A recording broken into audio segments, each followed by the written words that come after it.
I could remember, everything inside of me just wanted to fit in.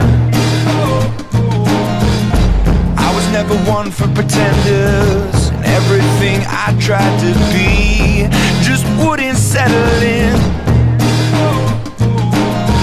If I told you what I was, would you turn your back on me?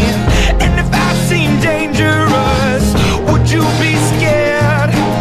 I get the feeling just because everything I touch isn't dark enough, that this problem lies in me.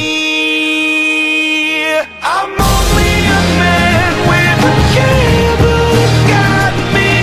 I'm taking a stand to escape what's inside me. A monster, a monster, I've turned into a monster. A monster, a monster, and it keeps getting stronger. Can I clear my conscience if I'm different from the rest? Do I have to run and hide? I never said that I want this. This burden came to me, and it's made its home inside.